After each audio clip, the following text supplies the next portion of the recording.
साल में 4 से 7 बार हमारी पृथ्वी, चंद्रमा और सूर्य सीधी रेखा में आ जाते हैं और एक खगोलीय घटना शैडो शो दिखलाते हैं, जिसे हम ग्रहण या एक्लिप्स के रूप में जानते हैं।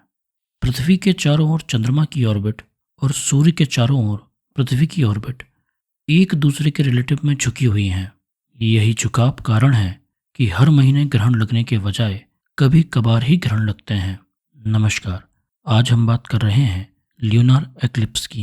पूर्णिमा के दिन जब सूर्य और चंद्रमा दोनों के बीच पृथ्वी आ जाती है, तो चंद्रमा तक पहुंचने वाले सूर्य के प्रकाश को पृथ्वी ब्लॉक कर देती है और पृथ्वी की परछाई चंद्रमा पर पड़ती है।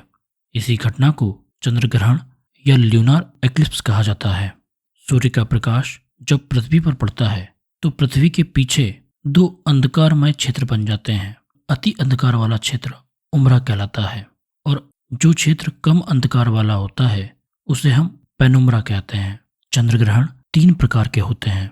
इनमें से पहला है पेनुम्रल एक्लिप्स। यदि आपको इस ग्रहण के होने की सूचना नहीं है तो शायद आप इसे मिस कर सकते हैं, क्योंकि इस ग्रहण में चंद्रमा पृथ्वी के पेनुम्रा से होकर गुजरता है और पृथ्वी की धुंधली सी परछाई ही चंद्रमा पर पड़ती है।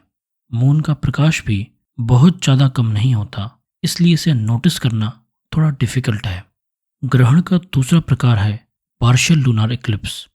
ग्रहण का ये प्रकार पृथ्वी, सूर्य और चंद्रमा के इम्परफेक्ट अलाइनमेंट के कारण होता है। इस ग्रहण में चंद्रमा का कुछ भाग पृथ्वी के उम्रा से होकर गुजरता है। पृथ्वी की परछाई चंद्रमा पर बढ़ती है, घटती है, लेकिन कभी भी चंद्रमा को पूरा कवर नहीं कर पाती है। ग्रहण का तीसरा प्रकार कहलाता है टोटल ल्यूनार एक्लिप्स। इसमें चंद्रमा पृथ्वी के आंतरिक परछाई वाले भाग यानी कि उम्रा से होकर गुजरता है। इस ग्रहण में सूर्य का वही प्रकाश चंद्रमा तक पहुंचता है जो पृथ्वी के वायुमंडल से होकर गुजरता है। प्रकाश कई तरंग दैर्घ्यों से मिलकर बना होता है।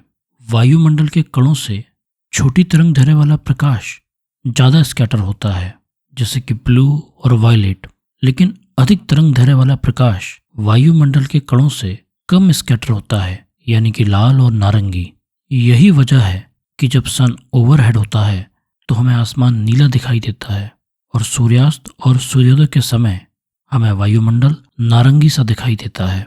वायुमंडल से होकर गुजरने वाला वही प्रकाश चंद्रमा तक पहुंच पाता है जो कि वायुमंडल में कम स्कैटर हो, यानी कि लाल।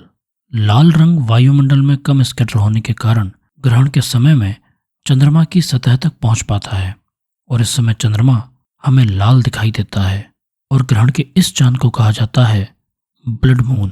पृथ्वी के वातावरण में ग्रहण के दौरान जितने ज़्यादा बादल या धूल होगी, चांद उतना ही ज़्यादा लाल दिखेगा। चंद्र ग्रहण जैसी घटनाओं पर दुनिया भर की कई ऑब्जर्वेटरी की नज़र होती है। इसे किसी टेलीस्कोप या खुली आंखों से भी देखा जा सकता है, मगर सूर्य ग्रहण को खुली आंखों से देखने की मनाही होती है।